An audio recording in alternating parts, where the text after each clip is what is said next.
up guys? Sure from Just Like TV, back another episode of Reaction Time. At ayun nga po guys, no, medyo mahaba tong video natin sapagkat papakinggan natin si Idol Raffy Tulfo sa kanyang mga proposed bill. So medyo mas extensive na to at pag-uusapan ang kanyang hangarin sa Senado at kung ano ang kanyang mga ipapasang batas. Kaya medyo nasa almost 40 minutes tong compilation na to na inipon natin syempre para tayo rin o tayong mga botante, kung sino man nakakapanood, na makakapag-decide kung karapat dapat nga ba si Idol Raffy. Pero for the record, ako naniniwala akong mananalo na si Idol Raffy regardless kung ano pang gagawin niya or whatever. For sure na ako, ewan ko kung kukontra kayo, pero ako, I'm pretty sure na panalo na si Idol Raffy regardless pa. Pero syempre, tingnan na rin natin, baka may ilang matatalinong botante tayo na hindi lang umaasa sa popularity at tinitingnan kung ano talagang hangarin nila o ang gagawin nilang mga panukalang batas, gawin nating batayan tong video na to. So, sabayan nyo akong panoorin tong medyo mahababang video to. Let's watch. You've described the system, Raffy, as broken. Yes. When you get to the Senate, how will you level the playing field? Actually, hindi naman problema yung sistema. Ang problema para sa akin, yung pagpapatupad ng batas. So, ewan ko nung may magagawa si Idol Raffy sa legislative or sa paggawa ng batas, pero para lang naman sa akin. What kind of laws will you focus on? Number one, muna, dito sa mga laborers, kasi silang kadalasan ang Manggagawa. dito. Magpapasa ako ng legislation kung tawagin ay qualified theft para sa mga employer na, sorry again nagnanakaw ng mga sweldo ng mga laborer. I'll give you an example. Every single day, even while we speak, meron nakapila ngayon sa action center namin, mga laborers na nagreklamo, hindi sila binibigyan ng tamang pasweldo, below minimum wage, and then sinasabi ng mga amo na babawasan o magkakaltas sa kanilang sweldo para kontribusyon sa SSS, Pag-ibig. Pero hindi naman hinuhulog, binubulsa. Okay? Now, dapat bang kaso doon? hindi binibigyan mga 13-month pay, etc. Alam ko may kaso doon dinadala lang yan namin sa DOLE, inuobliga namin yung employer na ibalik yung pera, and that's it. That's it. Papaluin lang ng DOLE yung kamay ng amo, wag mo na ulitin yan. And then after a few days or weeks or months, same thing happens. Yung same amo, ireklamo ulit ng iba na naman mga empleyado. Now, with this legislation, tinatawag kong wage theft.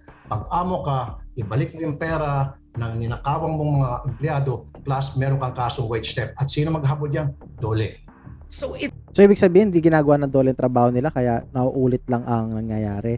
So ibig sabihin, pagpapatupad pa rin ng batas ang problema, yung implementation, di ba? it's wage theft. Ang hindi pagbayad ng tama kasama ang benepisyo. At sa kasalukuyan, Raffy, hindi pa ba ito nakapaloob ngayon Kaya nga. sa ating labor laws? No, kasi ngayon, Di pa kapag daw. halimbawa yung isang manggagawa gusto niyang magsampa ng kaso laban sa kanyang employer na kinukupitan yung kanyang sweldo for the longest time, pwede siya magsampa ng kasong estafa. Pero masalimuot yung magsampa ng kasong estafa, isang laborer na wala naman siyang pera, wala siya pang bayad sa abogado. And on top of that, yung estafa is a case na medyo mahirap patunayan. Kasi kailangan merong deceit. Ang sasabihin na ng amo, walang deceit yan dahil sinabi ko naman sa kanya early on, pag-apply niya, coming from the province, na ang sweldo ko sa kanya, ang kaya ko lamang is below minimum at pumayag siya. Tapos, ang boxing. Whereas sa wage theft, ito yung mangyari. Yung labor code plus yung pay slip, hindi nagkatugma, wage theft ka. So, Ibig sabihin ninanakawan mo yung mga empleyado. so Actually, nakikita ko rin dito, may problema rin na, hindi naman victim blaming, no? Pero siguro na aano rin yung mga ibang employees kasi nga, kakulangan din ng impormasyon, kakulangan din sa edukasyon, kaya nagagancho sila ng mga manlolokong mga na to, no?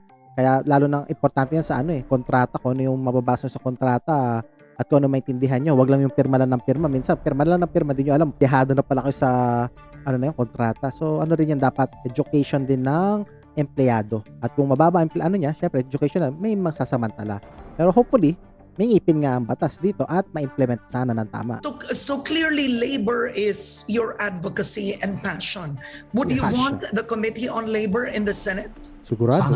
Sana nga. Yan talagang target ko. Kasi, Karen, almost 90% na mapupunta sa akin ay mga manggagawa na inaapi, inaabuso. Kasi sila yung mga madaling matapak-tapakan, Karen, yung kanilang mga karapatan. nadidihado sila pagdating sa batas. Totoo naman talaga yon. Nakikita naman natin sa show ni Idol Rafi na do sa Wanted sa radyo o sa Rafi Tulfo in Action, mga madadalas, mga gwardya, mga nasa mall na nagtatrabaho, mga factory workers, na kung mapapansin nyo, medyo hindi mataas yung status ng kanila na pag-aralan. Kaya, nadedehado sila. So para sa akin, ang pinakamalaki pa rin dyan, magagawa natin kung sana magkakaroon ng libreng edukasyon para hindi naman lugaw itong mga taong to. And Okay. I'll make sure, I will level the playing field when I get there sa Senate. For Yeah. them. The president Next. campaigned on an anti-contractualization law. Tako, Yes. And drawing yet yan. his term is ending. And last July 2021, Yes. Malacanang announced that the anti-endo bill It's is not not- a priority of the president. Unang-una, are you disappointed with that?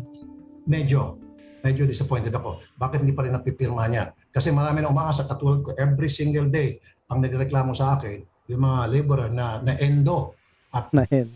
nakatenga sila, gutumin ko rin ang pamilya, and then pupunta ko sa Dole, wala mang kasalanan yung mga taga-Dole, sinasabi ko, bakit? Akala ko ba wala nang endo ngayon?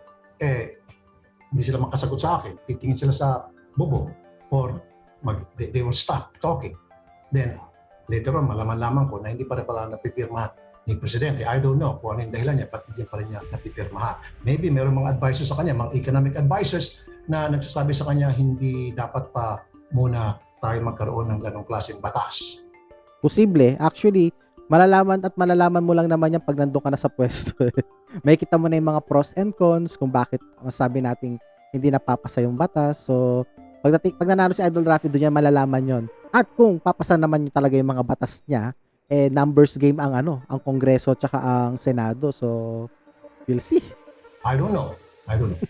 So you will advocate if you win a Senate seat for the anti-endo law. And, posible rin na syempre may kumukontra. Kaya, yun nga, sabi nga natin, numbers game yon. Baka iba doon maapektuhan na kanilang mga businesses. Kaya, alam niyo yun, hindi talaga pumapasa. Yes, of course. Definitely. Absolutely. Okay. And this is what I wanted to ask you. The biggest lobbyists usually of the anti-endo law or bill Ay, ayan. at first will be big corporations. And usually when you're running for the Senate, you do need funding from corporations. Who is funding Rafi Tulfo's Senate race?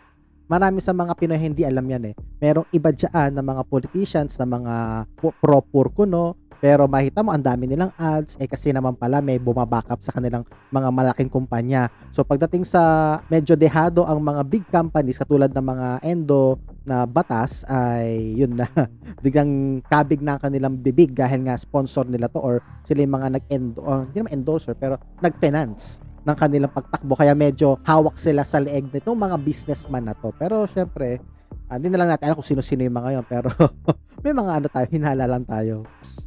Karen, napaghandaan ko na ito at meron naman siguro ako naipon ng konting barya-barya na pera. Barya-barya? Yung pagiging YouTuber ko, pagiging endorser ko ng mga produkto at yung perang yon ay sapat na para sobra-sobra pa nga pagtutusin na para patakbuhin ko yung aking campaign. At saka, to be fair naman ngayon, 2022 elections na magaganap, no? Hindi katulad nung dati-rati na na pupunta-punta ka sa mga bayan-bayan. Sa mamagitan lang yun ng social media, ay pwede ka na mangampanya ng iyong ng iyong sarili para sa mga botante at I think mas matipid ngayon kaysa sa dati na talagang marami kayong caravan na pupuntahan yun. Without accepting a single penny from anybody. That I can assure you. So ibig sabihin, Rafi, hindi ka at this point Sponsored. humihingi ng, hindi ka nagpa-fundraise. Ganun ba yon? No, of course not. Why would I do that? Pero sabi ko kanina, That's quite rare. That's rare. Meron naman akong kinita naman through the years as a YouTuber, as an endorser of so many products. And maganda naman yung naging salary ko sa TV5. So yun ang maganda. Sana all mga kandidato, yan ang kagandahan ng pagiging independent, no? Pero syempre, kapag independent, kapag wala kang budget, o katulad ni Idol Rafi na wala ka namang malaking YouTube channel sa Pilipinas, good luck talaga sa pangampanya mo. Kaya sana walang string attached itong si Idol Rafi. Hopefully.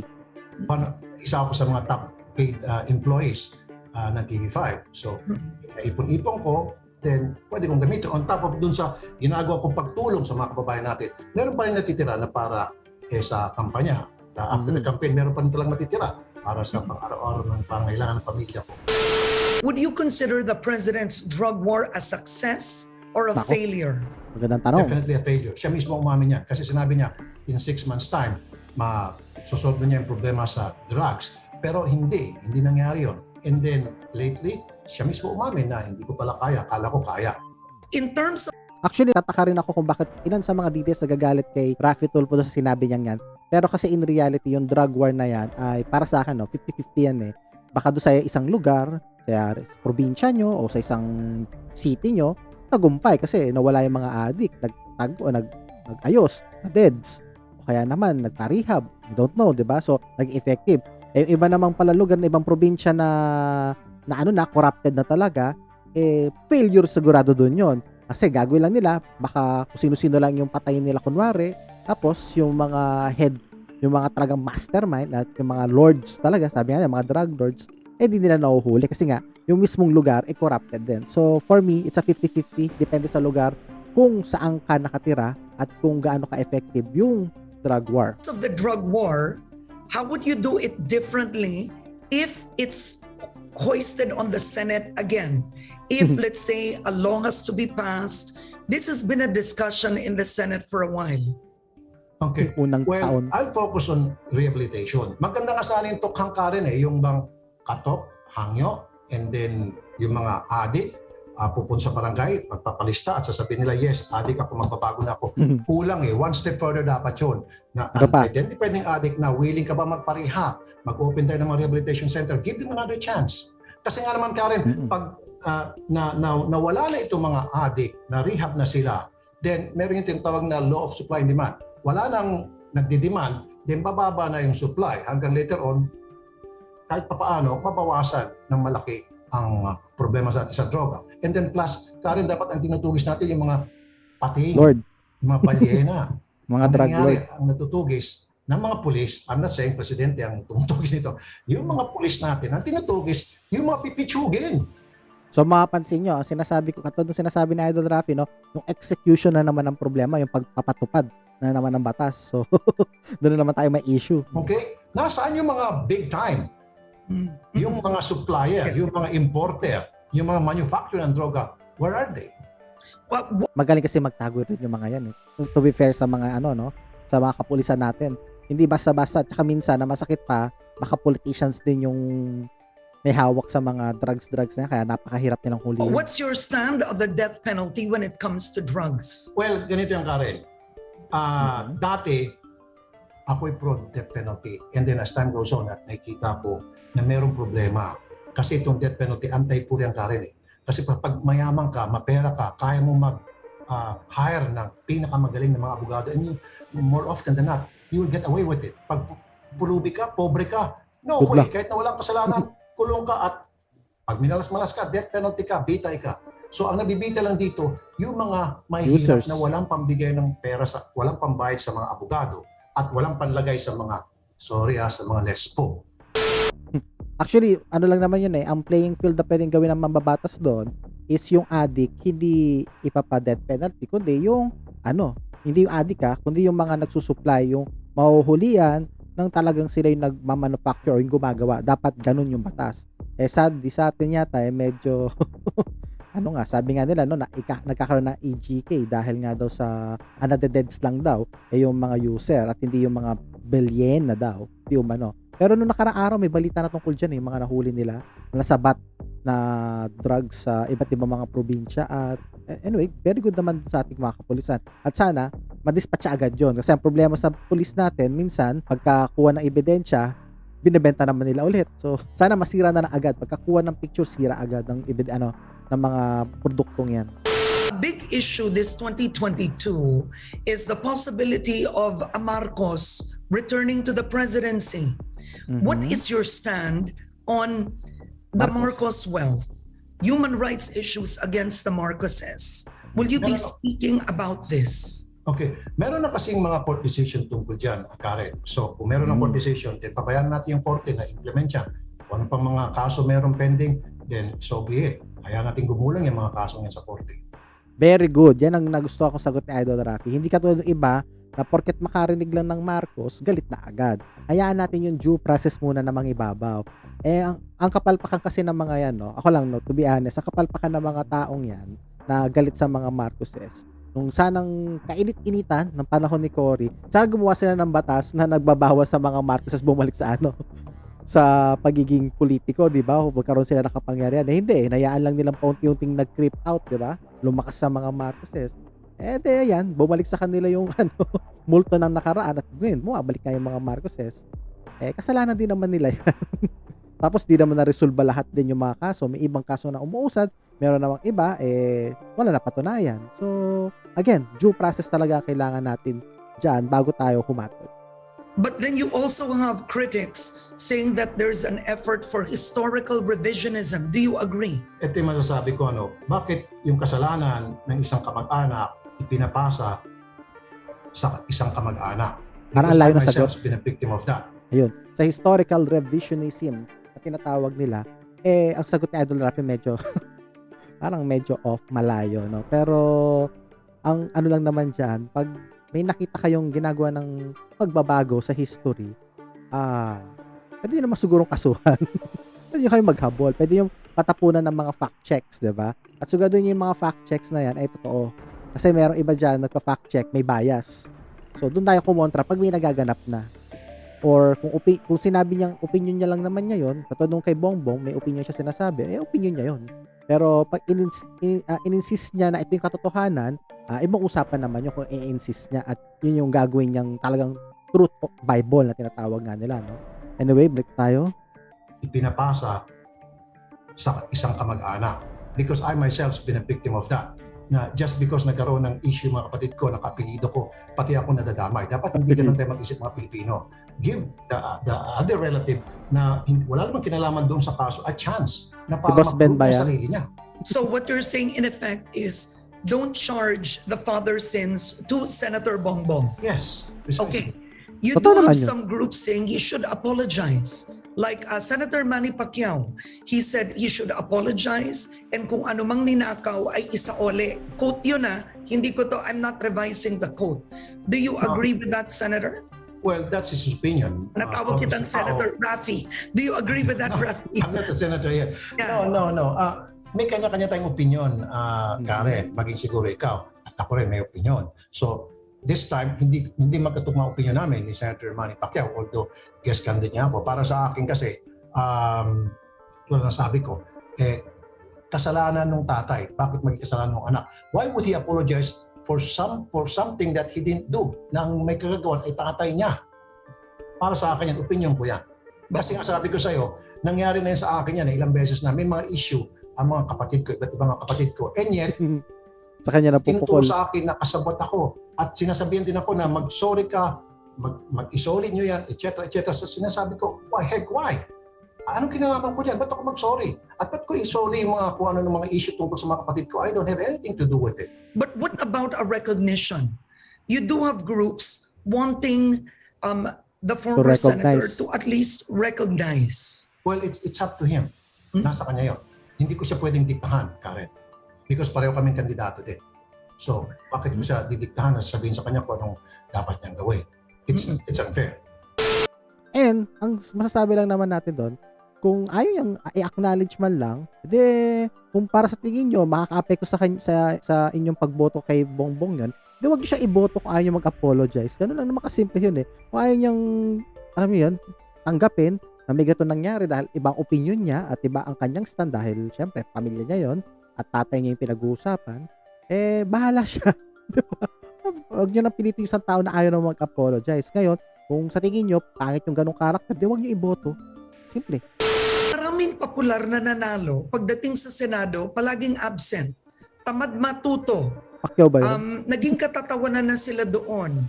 Without having to name names, I'm sure that this is a criticism you carry because coming from a celebrity status, right? So how will you be different or what will you be like when you reach the Senate? Karen, Paano yan? Ako my track record speaks for itself. For more than 20 years, ako'y tumutulong sa mga lumalapit sa akin, humingi ng pabor, humingi ng solusyon sa kanilang mga problema, whether that be personal, family, community, name it. I've done it, and Totoo even up to naman. now, I've been doing it. Mhm. And it's on a 24/7 kind of thing. Kahit na weekend, may tumatawag sa akin, tinatawag kong mga staff ko, tawagan to, actionan to, any time of the day. Nagagampanan ko yan. Hindi naman siguro abutin ng 21.8 million yung aking subscribers ko na ako'y tamad. Nakikita naman ng mga subscribers yun na tamad ka, ba't ako mag-subscribe sa channel mo.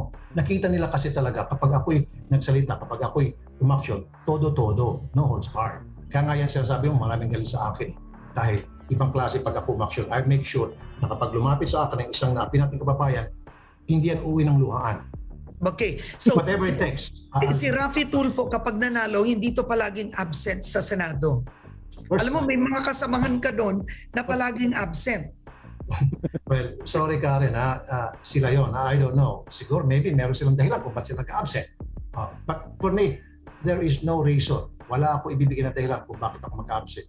Wala, hindi talaga ako mag-absent. Maliban na siguro kung malayo lang, na emergency room ako, why not? Of course, mag-absent ako dyan. Ito naman. Kung yung mag-absent just because I need to take a day off, of course not. I'm not gonna do that.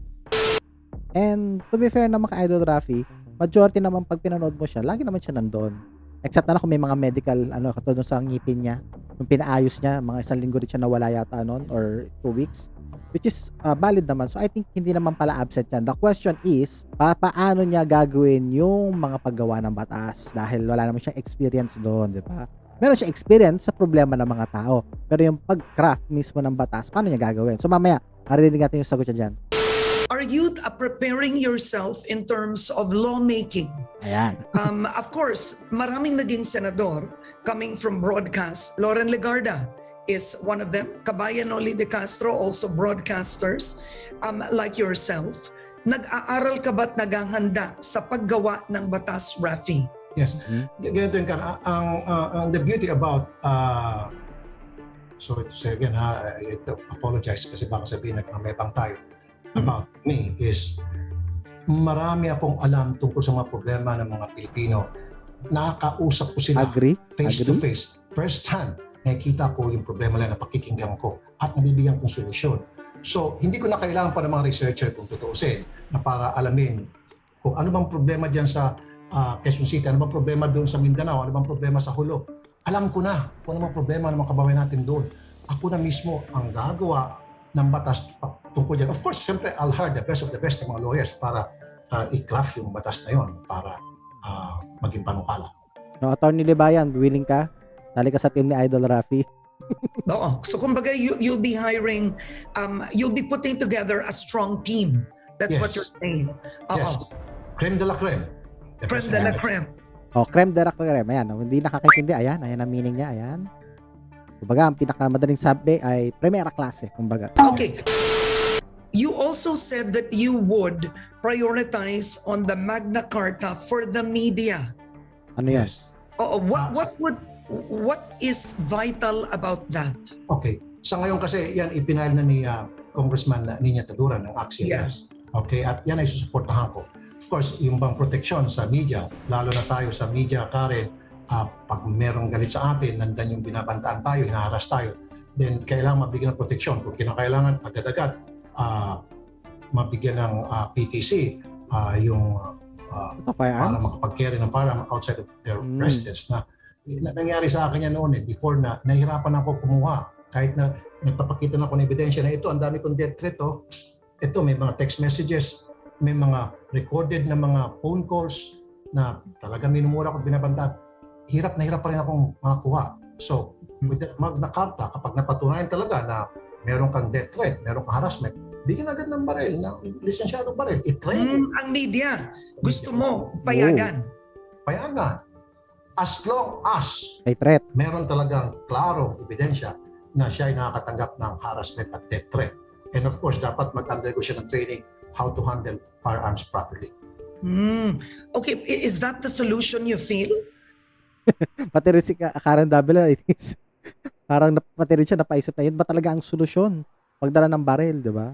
So, very, very tricky yan, no? Yung sa mga media, lalo na yung mga style na Tulfo na talagang hard-hitting, kumbaga medyo marami kang makakaawa at dito nga sa Pilipinas, uso yan, medyo dinidispatcha yung mga reporter at mga anchor ng mga radyo, lalo na sa mga probinsya na pag may nakababanggang mga clan o kaya mga malalaking mga politicians. At ayun, bigla na lang na-ambush, di ba? Lalo na ng mga riding in tandem. So, no comment. Hindi ako sure kung paano ako magko-comment para sa media.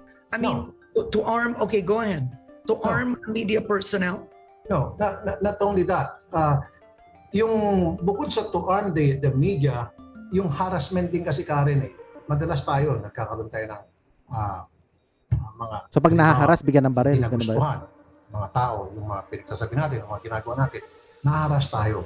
So, that has to stop. So, doon sa Magna Carta for media ni Nina Taduran, i-review ko yan. Okay?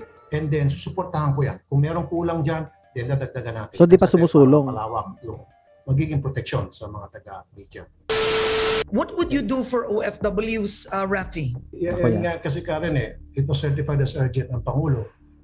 Pero hindi na pirmahan. I don't know why. Siguro pagdating ko doon sa Senado, pag pinalan tayo, susuportahan ko na sana maipasa yan. Kasi ang problema sa mga OFW, if there is one person dito sa Pilipinas na nakakaintindi sa kalagayan ng mga OFW, I think that's my show and kasama na ako dyan. Yung nakita ko rin meron ako idadagdag doon nabasa ko yun yung nakalagay na paloob doon sa batas na dapat magbuo ng Department of OFW. Wala yung monitoring. Monitoring? Parang ano yan reactive sila, hindi sila proactive Para sa akin, dapat the moment na dumating yung isang OFW sa lugar, deployment, there should be a regular monitoring. Tinatawagan siya, kinukumusta siya. Kasi ang nangyari, Karen, pag sila ay napunta na doon sa destinasyon, wala na sila na employer, wala nang kumukontak sa kanila. Totoo yan, totoo. Tatawag sa polo, iniipuan na ako. Mag-tis-tis ka lang, sasabihin. O sige, may tatawag sa'yo dyan ng tag-agency mo. And then, a few days later, ayun, na-rate na. Kung meron sanang constant monitoring, ma'am, sir, kumusta ka na dyan? After a week. Or let's do it twice a month. Na para ma-preempt yung mga ginagawang pang-abuso ng mga amo sa ating mga OFW doon sa abroad. Kumbaga, what you are saying is to include that in the requirements when you hire a Filipino, that yung employer has to accept na may monitoring talaga twice a month. Yes. And that's a requirement. Ko yung mga agency na kailangan mag-monitor sa kalagayan ng mga OFW, not only the agency, kundi yung mga taga-embahada. And I'm sorry again, marami kasi dyan sa mga taga-embahada, mga tamad talaga. Meron pa nga ako experience dyan na ako mismo tumawag noon, many years ago. Akalain mo, Karen, itong OFW natin na minumolestya na siya, binubugbog ng kanyang among Arabo. Alam mo, sabi nung taga-embahada, taga-polo, nagbi-billiards. Kaya, ay, wow. Totoo yan. Okay. Oo. Okay. So, sandali lang. Then, pag ako'y napunta sa Senado, may kalalagyan itong mga tamad, mga taga-polo. Marami akong kaibigan sa mga taga-polo, hindi naman lahat. Ito mga taga-agency, dapat meron silang katapat na kaso. Pagbayaran nila yung kanilang pagiging tamad. Kumita sila ng pera sa pag-deploy sa ating mga kawawang OFW. At kapag na-deploy nakarating na doon, pababayaan na nila, iwan nila sa ere. Hindi pwede yun. Yun ang problema kasi, again, katulad sinasabi ko, execution ulit. Yung paano i-implement yung, kasi yan kung di magkakamali, administrative lang ang kaso sa mga ganyan. Which is, siguro magandang gawing criminal na rin talaga yung mga ganyang pagpapabaya. Ayan. Sa mga OFW natin. At alam ko merong isang church organization na meron silang constant monitoring. Whenever na may church gathering sila, aside sa tinitingnan yung attendance mo sa pagdalo or sa pag-attend, tinitingnan din yung quality of life mo doon sa bansa na yon. So sana, tama, I agree kay Idol Rafi na dapat gawin talaga yun ng ng departamento natin kung magkakaroon man ng Department of OFW, ganoon ang gawin. Pero as of this moment, alam ko, OWA yata ang in charge ngayon sa mga OFW which is, mas maganda siguro kung may sarili talaga silang departamento para talaga ma-actionan yung mga problema ng ating mga OFW. Dahil isa yan sa mga nagbibigay sa atin ng dolyares. So kaya ng mga matataas na currencies na nakakatulong sa ating ekonomiya. What happens if you're a senator and the ICC continues its probe against the president for the drug war. Well then, What is your stand? yung ginagawa ng ICC ngayon, since tayo ay merong kasunduan with them, then dapat may patupad yun. Okay. Kailangan So, patupad yun. Kung ano man yung nagkaroon ng agreement tayo, kasunduan. ano ba yung agreement? let it be. On the other hand, this is my humble opinion, dapat iba mas maganda kung tayo na lang mismo ang maglilitis sa kapwa nating Pilipino dito sa ating bayan na may kakayahan naman siguro tayo na litisin yan kung ano may kaso against it. Let the Filipino people decide at let the Filipino people ang maghusga sa ating presidente o dati presidente by that time. Opinion ko yun. Pero kung meron tayong pirmahan sa ICC at nag-agree tayo, then dapat mag-cooperate tayo. So, Actually, ang ano ko rin dyan, issue ko rin dyan, napaka-weird talaga. Hindi ko alam kung anong kasunduan sa ICC ng Pilipinas, no? Pero in reality kasi, dapat sasawsaw lang yung ICC na yan pag wala ang ating judicial system. Baksak ang gobyerno. So okay lang para sa akin na mangyalam sila. Pero dahil existing pa naman ngayon yung judicial, may ombudsman pa naman tayo, meron pa tayo mga korte, para sa akin, hindi dapat sila sumawsaw. At hayaan natin tama yung sabi ni Idol Rafi na kapwa Pilipino ang dapat tumato sa kapwa Pilipino. Lagay nyo, pagtapos na ang kanyang termino, kung may complainant, kasuhan ang dating Pangulo sa Pilipinas. Dapat, yung dating Pangulo, managot siya sa taong bayan, sa Filipino people. Hindi doon sa ilan lamang ng mga husgado ng mga foreigners. Kung may mga katungkulan nila, kung sino man sila, kung ano mga lahi nila. Di ba para nakakaya? Di ba? Ang mag-husga, former president natin, foreigners. Ang bakit cringe. hindi na lang tayo mga Pilipino maghusga? Sanay ka, Rafi, dahil ikaw ay broadcaster, na naninindigan ka on your own. Do you think you'll have a difficult time when you become a legislator? Because you will be part of a collegial body. Let's say, if you join the majority, in a way, you have to, parang, it's towing the line eh. You'd have to, you've seen legislators that they end up changing or compromising because they're part of a certain group. Paano ka niyan? Ganito lang kasimple. Anong gagawin mo, Idol? So, granting I joined the majority at nakita ko maayos naman yung mga plataforma na isusulong. Kapag maganda yung ginawa nila, I will go for it. Ako isasama sa kanila.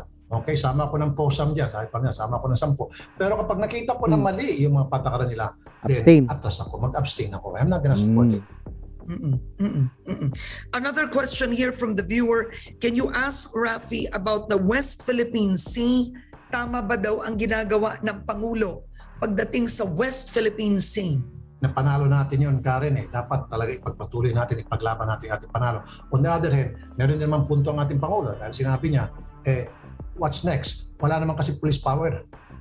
Yung The Hague, yung korte doon. The Hague. So, pwede punitin ng China yung papeles. Kasi sabi nila, we don't abide to this, we don't respect this. Wala tayong magawa. However, meron akong suggestion. Sana, yung mga ASEAN countries, okay, na merong maritime issues sa China, ba't hindi mag-band together? Malabo yun. Karoon ng MOU. Sabi ko sa inyo, ba't malabo? Lahat kasi sila may sarili-sarili interest. So I don't think na gusto nilang makishare. Pero kung feeling nila ay may common enemy, baka naman posible rin naman. Pero again, China kasi itong usapan na to. So mahirap sabihin nating, yun nga, kahit naman nanalo tayo doon, kahit anong gawin natin, kung ang China hindi susunod, yari tayo. And then ipapacharter yan sa UN. Kasi kapag marami nagsama-sama na parehong may mga issue sa China tulad ng Vietnam, Malaysia, Indonesia, then siguro mahiyaya na yung China na parang lalabas na ng bubuli na siya dahil ang dami ng kalaban niya, ang dami na. At may kasama pa diyang UN. Peer pressure, parang ganon, no? Ang dami ng pumipigil sa kanya. That's the stand of former Senior Associate Justice Antonio Carpio. So malinaw pagdating sa mga issue, Rafi, hindi ka all black and white, hindi ka pro all administration, hindi ganon. No. Which is dapat naman talaga. Which is dapat naman talaga yon, guys, na ang mga politicians hindi sip-sip lang kung kani-kanino, sino malakas. Siyempre dapat, yun nga yung sinasabi nila, no? May nag-comment ka sa akin na ano daw, namamangka sa dalawang ilog at malimbing, isa naman Dilawan, isa naman DDS, isa naman Marcos Apologies. Hindi ba pwede na dapat tinitingnan natin kung maganda sa bansa ang ginagawa ng isang politician, suportahan natin. Pag di naman maganda itong ginagawa sa politician, i-criticize natin. So dapat ganun. Hindi tayo, kumbaga sabi nga ni Miss Karen Davila is yung black and white ka lang. So kung black ka, black ka. Kung white ka, white ka. Hindi ba pwedeng i-balance mo yung mga mas makakatulong sa ating bansa, di ba? So dapat ganun ang pagsuporta. Hindi tayo maging panatiko do sa politiko.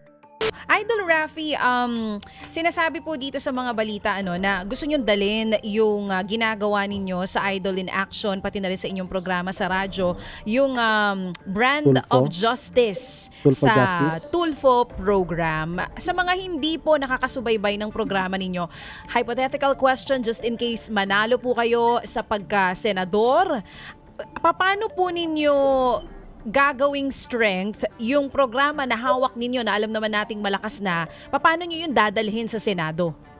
Okay. Okay. Bago lahat, gusto kong sabihin, DJ Chacha, yung reason kung bakit ako tumatakbo. Kasi maraming tatanong, malakas na yung programa mo. Nagagawa mo yung tulong. You, bilang isang private citizen at broadcaster, why go to the Senate? Ito yun.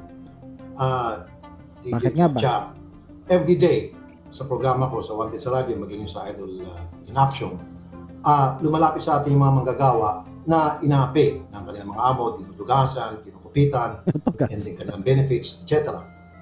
Hindi nabibigyan ng tamang sweldo, maging ating mga OFW. Now, nabibigyan ko yun ng solusyon. Every day na lumalapit, the same problem, the same solution ay binibigay ko. Day in and day out, maging doon sa mga OFW. Walang katapusan. So parang lumilitaw na nagbibigay ako ng band-aid solution sa isang sugat, malalang sugat na nagaganap sa ating lipunan ngayon na kung saan ang nasusugatan, ang naapektuhan, yung mga manggagawa.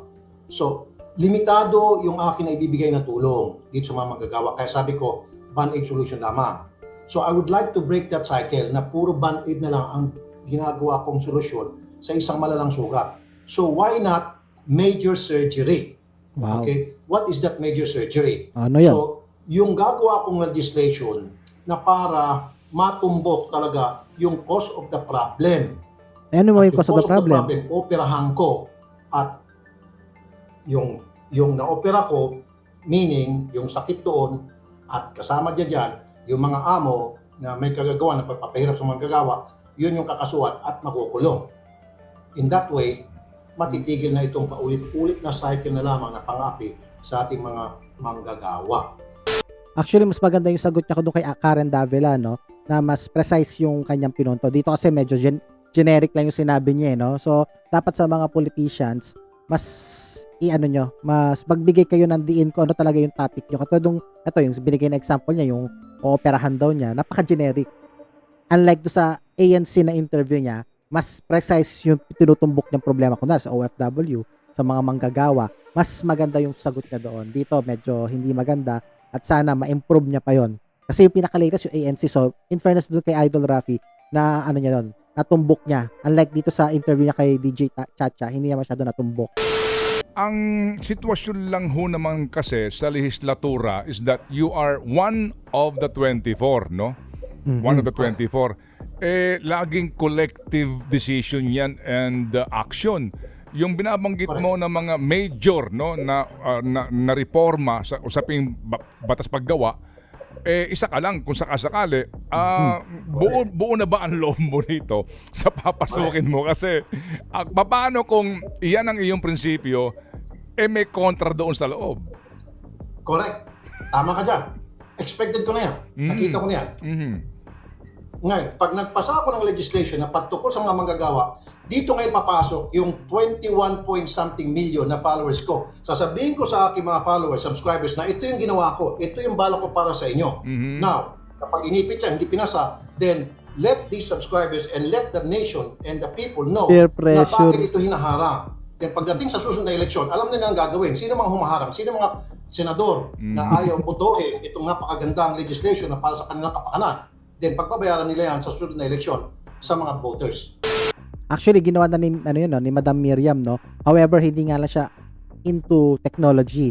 So hopefully, maganda to sinasabi ni Idol Raffy na gagawin niyang peer pressure. Pero the question is, paano magre-react yung mga ibang katunggali niya sa politika, no? Lalo na kung magkaiba kayo ng opinion. So, mas ako siguro, pabor ako sa sinasabi niyang peer pressure, pero tingnan din natin kung bakit nga naman kontra yung iba. So, pakinggan din natin yung side, di ba, ng mga kumokontra. At magandang gawing venue yung YouTube channel ni Idol Rafi para dyan sa ano. Kasi minsan, pag napapanood mo lang sa news, kulang eh.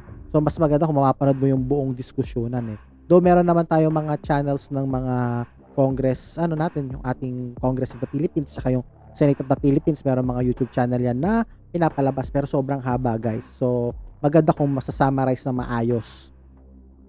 Ang aasahan ng ating mga kababayan, Idol, is that kapag naandyan ka, kapag nasa Senado ka na, sorry kasi baka nanonood ngayon ng mga senador sa atin at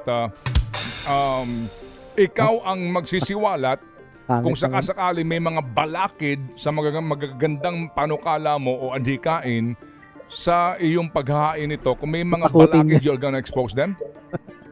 Yes. Kaya nga, transparency ang gusto ko ever since pa, noon pa. Isa pa rin sa mga reason kung bakit talagang gigil na akong tumakbo. Gigil na gigil. Dahil, gigil na pala siya tumakbo eh. So, ibig sabihin, pabebe lang talaga siya nung una. So, parang ginagaya niya yung style nila Duterte noon na hindi mo nasasabing tatakbo o whatsoever. Kumbaga, nagsalita lang siya pagdating mismo doon sa filing of COC. Ayun nga. Pero in reality, talagang balak niya na ever since tumakbo. So, kaya yung ibang mga tao nadi-disappoint sa kanya. Pero then again, karapatan niya naman yun. walang transparency in the government. Okay? So, limitado yung aking kakayahan na para busisiin kung ano talagang dahilan bakit nagkakaganito yung mga sistema, bulok na sistema sa ating gobyerno. I don't have that power as a private citizen. Whereas, if I'm in the government, then kaya ko nang solving, kaya ko na ipatawag, dapat patawag, imbestigahan yung isang problema, isang kaso in aid of legislation para mabigyan ng solusyon ang isang problema. Now, yung sa tanong mo, yung mga ginagawa kong, yung papanukala kong batas, okay, lahat ng may panukala kong batas, lahat ng gagawin ko sa Senado, ilalagay ko yan sa YouTube channel ko, sa Facebook channel ko para malaman ng mga subscribers ko, hindi lang mga subscribers ko, ng buong bayan, anong pinanggagawa ko sa Senado na hindi lang ako nakaupo doon at bibilang ng butike. Okay? Now, kapag meron doon mga kapwa ko senador, pasensya doon sa magiging kapwa ko senador kung ako'y papalarin, na malalaman ng taong bayan na si ganitong senador kumontra, si ganitong senador kumontra. Then, let the people decide sa next election kung anong gagawin nila. Marami palang kontratista sa isang legislation na ikabubuti ng ating mga magagawa, mga pobreng magagawa. Remember that, doon sa kasabihan ni ating Pangulo mong Magsaysay, gustong-gusto ko yung slogan niya, he who has less in life should have more in law. So yung mga kapuspalad natin, mga kababayan na palaging inaapi, dapat magkaroon ng mas malawak na proteksyon sa ating batas. Okay. Siguro ngayon pa lang, Idol Rafi, maglalabi na ako sa iyo. May pending in the Senate ngayon na Land Use Act, ha? Pag-aralan mo yung Land Use Act na yan na pending, may humaharang, hindi makalusot. Kaya itong ating paggamit ng kalupaan ngayon, hindi ma-regulate ng gobyerno kasi nga may mga interest na nangingibabaw. So aasahan namin, Idol Rafi, na kapag naandun ka na, ang sino mang balakid na ito dahilan sa pagharang sa magandang panukala, i-expose mo. At ito pa, Manong Ted, lahat ng hearing sa Senado hanggat kaya ko, atinan ko yan, kahit na hindi ako member ng yan, I will attend because I would like to learn. Gusto kong malaman ano ba talaga yung mga problema sa ating bayan na kinakaharap ng ating mamamayan. Each and every hearing, kung kaya ng schedule ko, atinan ko yan. Yun guys, narinig nyo, yan ang mga pangako ni Idol Rafi, no? At maganda rin yung idea actually ng transparency na kumbaga kung pinag-uusapan sino yung mga kumukontra. Pero ang maganda rin sana doon, dagdag rin natin, kung bakit ibigay din nila yung dahilan kung bakit sila kumukontra sa batas na yon. Kasi ang problema, alam nyo naman sa madalas sa Rafi Tulfo in action, one-sided usually pag may usapin, 'di ba? So maganda pa rin syempre kung maririnig mo yung panig din ng kabila. Magiging working senator ako. Alright, sige. So, kasama na nga dyan, sinasabi mo, yung sa Land Use Act. Land Use Act. Dating doon, bubusisihin ko, bakit di ba ipasa-pasa to? Anong nangyari? Bakit kinukontra? Anong reason? And then, yan ay ipopost ko yan sorry ulit sa mga Oo. senador, sa ibang mambatas, trabaho lang. Sabi mo mga palagi, napapakinggan ko sa iyo, trabaho lang, walang personalan. Oo. Ipopost ko ngayon sa YouTube channel ko at saka sa Facebook channel ko na ito yung nangyayari. Bakit hindi ito mapasa-pasa? Ang siguro dagdag na rin natin, maglagay rin siguro sila ng batas patungkol din sa mga syempre sa mga content creators sa internet tsaka sa mga nagbebenta, ayan, bigyan din sila ng protection. At I think hindi yata medyo nakafocus to si Idol Rafi. Wala pa ako nakikita na mga senador ngayon na nag-uusap patungkol sa batas sa mga katulad namin. Yan, si Idol Rafi, YouTuber yan. Ako, content creator, no? Yung iba naman, mga online businesses na protection din sa kanila. At syempre, kumbaga, may batas din patungkol sa atin. Yung question kanina, patungkol pa rin sa political dynasty at bigyan ng chance, diba? At paano yung mga nakaupo na matagal, embedded na sila doon sa pwesto nila, etc. etc. Tama? Opo. Ganito yan, Manong Ted. Kailangan talaga ng voters education. Kuminsan masisisi mo rin yung mga voters eh. Yung mga matagal na nakaupo dyan, pinapayagan nilang tuloy-tuloy na maupo sapagkat tumatanggap sila ng bayad mula doon sa mga politiko na nanunuhol. Kaya nakaupo doon dahil namimigay ng pera sa kanila. So bakit nila gawin yon? So dapat tingnan nila na itong isang politiko na matagal na pala nakaluklok sa pwesto at marami ng perang na kurakot, kaya merong perang pambigay, yun dapat ang hindi na nila botohin. Well, I agree, no? Voters education at marami kasi nautos sa poverty porn content ng mga mga nanunungkulan, no, na nagbibigay lang ng pera, na tumutulong ng konti sa mahirap, and dalan-dala na yung mga botante sa mga ganun politician, which is dapat talaga mag-ingat sila. Pero I agree din naman na yung sa Dynasty Law, na agree naman ako in somewhat na dapat okay lang na tumakbo yung pamilya nila as long as okay naman ang performance nila. At syempre, karapatan naman ng taong tumakbo, di ba? Hindi mo naman pwedeng pigilan ng isa dahil kamag-anak lang na kung sino-sino, dahil nga anti-political dynasty, no? Kung sino ang mas mako-contribute at makita ng mga Pilipino, yun ang trip nila, yan nilang manalo yun or iboto nila. Ang importante pa rin, syempre, yung education ng voters natin. At kung tatanga-tanga ang voters, tatanga-tanga rin yung ilalagay din nila dyan. So, uulit lang. So we have to educate our voters na botohin nyo yung karapat-dapat na kandidato. Ngayon, kung matagal na sa pwesto at naglagay siya ng mga kamag-anak niya at kamag-anak niya ay gumagawa din ng mabuti, nagkakaroon ng development sa bayan na kung saan naninilbihan yung isang politiko, halimbawa sa LGU, then vote for those candidates because they're doing good. So bakit natin idama yung mga gumagawa ng kabutihan versus doon sa mga nangungurakot kaya sila tumatagal sa kanilang pwesto? Yun dapat ang sinisipa. Yun dapat ini-educate natin ang mga voters doon. And talagang hindi papayag si Idol Rafi sa anti-dynasty law kasi pati rin siya yung pamilya, asawa niya, anak niyang si Ralph Tulfo, tumatakbo na rin. So, medyo sesemplang sa kanya yung batas na yun kung ma-implement man yung anti-dynasty law, no? Kasapul sa kanya yung kaya I'm pretty sure na kukontra siya doon. Kayo na ho ang nasa loob ng aquarium, no? And you are going to be, bilang public official, definitely po, kayo rin po ay mabubuksan ang inyong buhay at meron din po mga kagawad ng media o sino man po na mangungomentaryo o baka po hindi magsabi ng maganda tungkol sa inyo. Libel. Kayo ho ba ay preparado na doon at ano ang threshold mo before ka magdemanda ng libel kung sakali man sa sino man pong kagawad ng media? Cyber libel. Manong Ted, ganito yan Palagi ko sinasabi dyan, kapag meron mga taga-gobyerno na nagagalit sa akin, bakit ko raw binabati ko sila o nagsasabi ako ng mga bagay-bagay o yung mismo mga nagsusumbong sa akin against doon sa inireklamong politiko. And palagi ko sinasabi sa kanila, ang lahat ng mga nasa gobyerno dapat huwag maging balat sibuyas. And I will walk the talk. Pag nandun ako, tatanggapin ko lahat ng criticism. Huwag lang below the belt. Huwag lang na kung saan titirahin yung aking pamilya, titirahin yung aking mga anak. Kung ako titirahin nila dahil nanilbihan ako bilang isang public official, so be it. Tatanggapin ko yan, kakainin ko yan. Ipinasok ko to Actually, nag-start na guys, no? I think lumabas na ang isang video tungkol doon sa kanya ex-wife. So, di pa natin napapanood pero I'm thinking na baka i-cover din natin, gawa natin ng reaction video dahil nga nagsalita daw di umano ang ex-wife ni Idol Rafi, ang unang asawa niya na pabaya daw di umano ito, no? Pero ayun na nga, syempre tandaan natin sa politician, sa pagiging politiko dito sa Pilipinas, siraan na yan.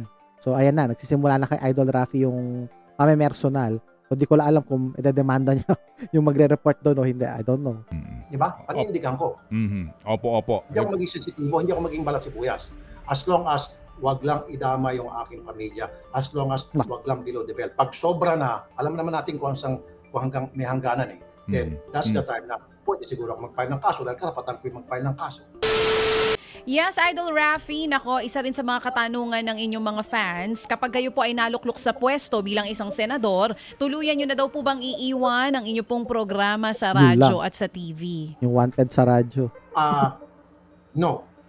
Yung RTIA will be there forever. Kahit saan ako makarating, nandyan yung RTIA channel ko. Nandyan yung mga programa ko sa radyo, or kung hindi man sa radyo, hindi na ako pwedeng papayagan, nandyan pa naman yung mag-live stream ako via social media para ipaalam sa ating mga mamamayan na I'm always there for them. Kung ano man yung mga hinaing na gusto nila iparating sa akin, i-actionan pa rin natin yan.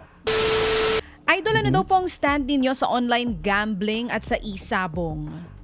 Online ka. Well, as long as nagbabayad sila ng tamang buwis na para kapakipakinabang sa bayan, so be it.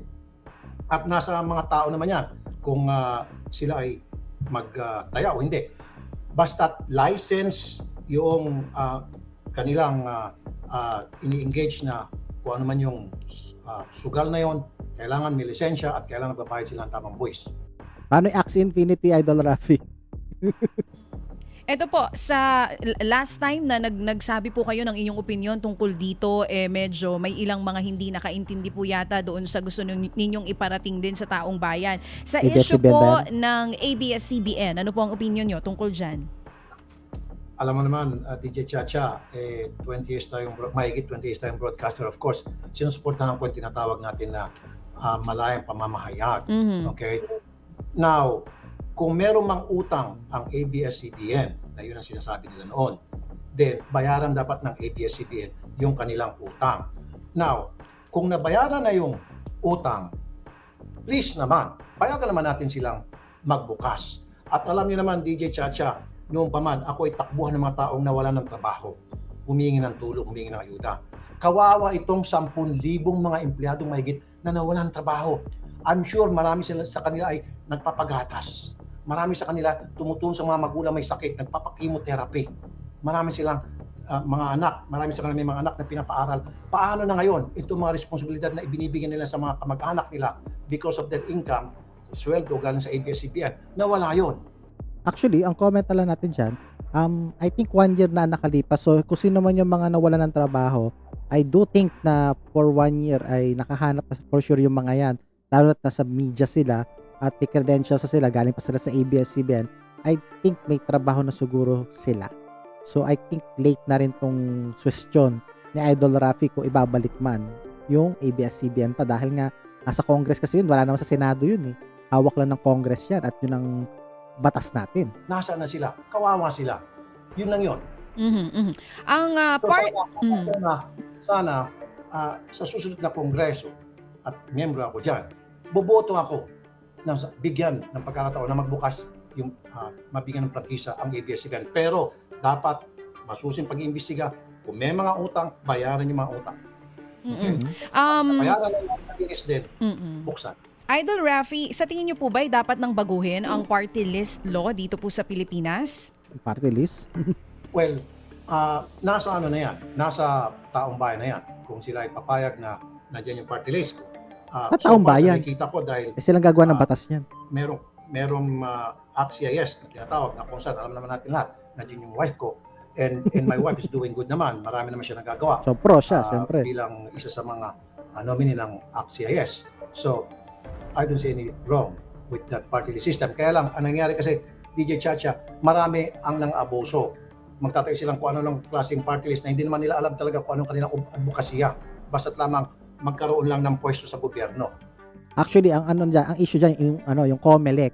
So dapat si COMELEC or gawa ng batas patungkol sa COMELEC, patungkol doon sa party list. Na dapat, sino ba yon? Yung nabalitaan ko nung nakaraan na party list daw siya ng mga driver ng mga toda ba yung tawag doon? Yung sa mga tricycle. Tapos siya, abogado siya. Parang, what the? Di ba? Anong connect, di ba? Abogado siya tapos ang represent niya yung mga nasa tricycle, di ba? So parang napaka-ambiguous naman.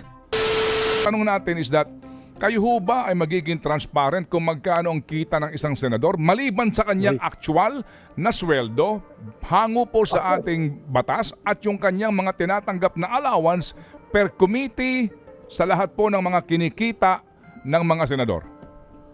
Up to the last centavo, Ted. Kaya nga, this is the beauty of me having this RTIA YouTube and Facebook channel. Dahil ilalagay ko sa channel yan. Bahala na, kung magalit sila sa akin, bato-bato sa balani, ang tamaan, huwag magalit. Sa balani. Parang si din sa Bato-bato Salente, sala. hindi mo nabanggit. Kailangan, lahat naman nakaupo sa gobyerno, from the president down sa pinakamababang may pwesto dyan, barangay kagawat, dapat may SALN, ibukas yan sa publiko. Lahat ng kinikita ng mga taga-gobyerno, dapat alam ng taong bayan because ang taong bayan nagpapasweldo sa mga taga-gobyerno. Agree. Pera nila yun, pagura nila Okay. sa pamagitan ng pagbayad ng buwis. So bakit kailangan magtago ang mga taga-gobyerno at ayaw nila sabihin yung kanilang sweldo, ba't nila ikakait yan? So, meron silang tinatago, meron silang ginawang kasalanan. Ngayon, kung wala kang kasalanan, hindi ka kurakot, then willing kang ibukas yung iyong SALN para malaman ng taong bayan. Actually, marami nang angako sa ganyan. So, pagdating naman sa ombudsman, dine-deny. So, yun lang ang nakakadismaya dyan, no? Pero kung magagawa ni Idol Rafi, di umaro transparency na to, ay okay, syempre. Pabor tayo dyan. Actually, ang unang gumawa ng pagsisiwalat yan, di ba si Madam Miriam Santiago. Siya ang unang nagsabi niya yung mga PDAF, yung pork barrel, ayan. Kaya maraming gusto tumakbong senador noon dahil nga may pera na aside sa kanilang sahod, meron silang allowance sa tinatawag. So kung ilalabas ni Idol Rafi yun at nagawa niya, why not, diba? Opo, ito ho ay separate from SALN ha. Ito ho yung actual based on the salary standardization law kung magkano ang level mo, and then sa per committee kasi meron yang may mga allowances yan So kayo po ay sa publiko kung magkano ibinibigay na pera ng bayan sa bawat committee chairmanship, vice committee chairmanship, or membership in the committee. Yes, ang gagawin ko, Ted, halimbawa, Opo. nakuha ko ng chairman, kung ano man yung chairmanship na nagbigay sa akin. Ano bang inyong preference po, Senator? Anong inyong gustong committee? Labor. At OFW, either of the two will do. Okay, go ahead, sir. Kasi- Go ahead. Apo. Okay. So halimbawa, nakuha kong chairman ng DOLE, kunyari na lang, at then vice Labor. chairman ng OFW.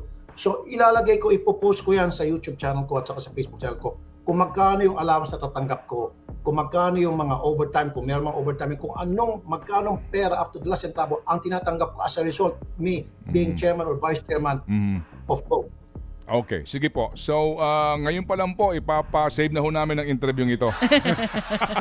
Tama. Ako last, I-record niya. Opo. I-record niya. Para pwede niyo akong balikan kapag hindi ko ginawa. Opo, Yun. yes sir. Alam niyo, kasi wala nakakaalam yan. Senator, atin lang ito wala nakakaalam yan. Okay. Opo. Antay-tay lang. Parang jet ski lang yan no? So, nung binalikan, dinenay. So, hopefully si Idol Rafi, sa interview to, hindi naman niya i-deny. At sana magawa niya yung sinasabi niyang transparency di umano. Opo. Sige po. So, So, panguli na lamang kasamang Ted, mm. yung kinikita dapat ng kahit sinong gobyerno, hindi lang mga senador, kailangan malaman ng taong bayan. Kasi ito, Manong Ted, TJ Chacha, meron niya papasok sa gobyerno, ang sasakyan niya ay motorsiklo. Pag natapos na yung term niya, paglabas niya, ang sasakyan niya Ferrari. Baka sa Wow. customs yun. Sa customs din yun. Sa customs din. Pwede rin. Okay, Pwede pwede rin. rin. Okay. Paglabas niya Oo. ng servisyo, naka-Forbes Park siya. Aha. Dati-rati, ang buhay niya, barong-barong lang. Aha. Ano yun? Oo. Abahan ka na pag ganun, di ba? So yun guys, medyo mahaba to pero worth it naman kung talagang nagbubusisa kayo kay Idol Rafi at gusto yung malaman ng kanyang mga trip o gagawin niya sa Senado, no? Ang pinakagusto ko dyan yung yung transparency, kung totoo mang magagawa niya yon at sana magawa nga talaga niya yun. And again guys, hindi ko na patatagalin medyo to, no? Kayo nang bahala, nasa inyo to, hindi natin ine-endorse si Idol Rafi, bahala kayo kung gusto siya boto, kayo rin naman kung ayaw nyo iboto, huwag nyo rin siya iboto dahil wala kayong tiwala, pero at least kahit paano nakita nyo yung glimpse ng mga gagawin niya sa Senado, no? At siguro, kung lang tatanungin, kung di man siya papalarin, okay siguro gawin natin siyang sabihin nating secretary ng DOLE para kahit pa paano makita niya yung sistema ng mga manggagawa dahil doon mo makikita yung focus naman niya sa sa mga manggagawa, sa mga OFW. So kung di man siya papalarin, siguro pwede siya dalhin sa DOLE nung darating na administrasyon susunod kung sino man ang papalaring manalo. And again guys, comment down below kung ano masasabi nyo Idol Rafi, susuportahan nyo ba siya o hindi. Sabihin nyo rin kung bakit na hindi siya susupport. Lagay nyo lamang yun sa ating comment section. So that's it for our episode guys. Ingatan nawa po kayo ng Diyos sa inyong paggawa and God bless sa inyong lahat. Bye-bye. Bye-bye.